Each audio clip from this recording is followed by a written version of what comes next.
This weekend, I picked up a new pair of Bluetooth headsets, and that's actually the Apple Airpods.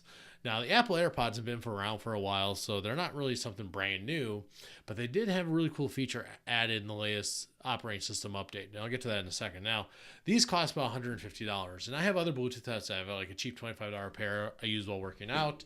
I have this pair, which was about $200, which has noise canceling and extra bass boost, and I really like how they feel.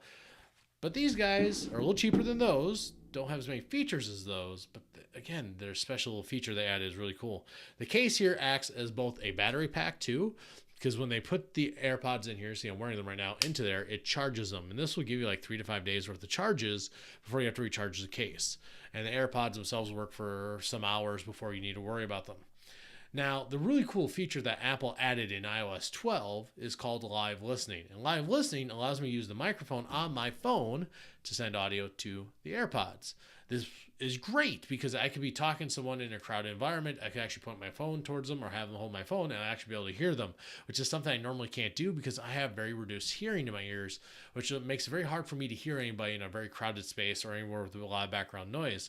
As a learner, this impacted my ability to hear teachers, especially in college. If it was a large lecture hall, even if I sat up front, I still had issues hearing them.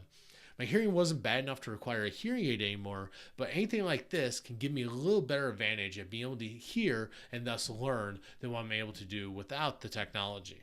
Now, first I'm going to talk about enabling this, then we're going to a little side topic. So to enable live listening, you got to go to your settings on your phone or tablet, or it kind of works on your phone. I think it also works on the iPads.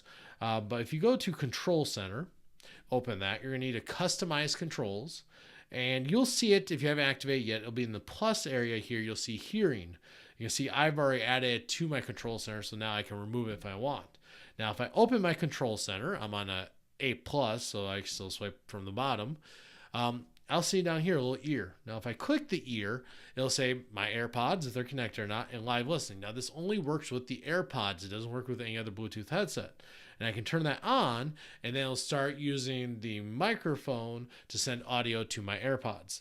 So this is a really cool feature. Now, imagine a student in a classroom who has reduced hearing, but not bad enough that they need a hearing aid. If they already own these, well, that's something they can easily place their phone up on the front, and they can hear the teacher a lot better. Or if they're working with a group, they can use this to hand it to people or put near the people they're working with to better be able to hear them. It's little things like this that are really, really cool. How it was something somebody added to iOS, and it could have gone by really well unannounced, and really it did. But it's a feature that actually could make a huge difference for some people because we have all these things. We have these pieces of technology with us all times, and there's all these little accessibility things kind of built in that not a lot of people know about. If you have trouble reading, you have dyslexia or a vision issue, or just have trouble with complex text, there's built-in text-to-speech readers in almost every device out there. If you have vision issues, there are ways you can affect for color blindness or low vision acuity. And pretty much for a lot of learning issues or physical issues, there are all these accessibility features built into tech and making us almost bionic nowadays. We talk about the $6 billion man, or now I guess it's $6 billion man movie, which got canceled, unfortunately.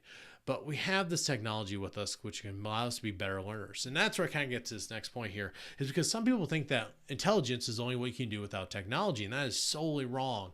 We have the technology with us all the time nowadays. And really, intelligence is what we can do with or without technology. If we have the tools, let's use those tools. If you have a student in the classroom, don't be thrown off if they're using something like this to better hear you or better hear somebody learn. Because if they have the technology, let them use it. Show them how to use it. If you don't understand how to use it, talk to other people. Ask. I'm constantly learning about new ways that we can help students learn with the technology that we already have available to us. Because we can all be bionic and thus be better learners nowadays. It's not about being analog learners. It's just about being the best learner we can with the tools we have in our hands. So look at the tools you have. Think about how you can use them to help yourself better learn. If your students have these devices in their classroom, think about how they can better use them to learn. Teach them how to better be able to use those tools in order to learn. Don't just expect them to know this because they're younger and they're born with the technology. We're around the same time as they were, but teach them how to use this. And if you don't know, reach out to people who do, because we're constantly learning, and that's the best part of education. That's the best part about being a teacher, is the fact that we get to constantly learn along with our students. So give it a try. If you have any questions, let me know.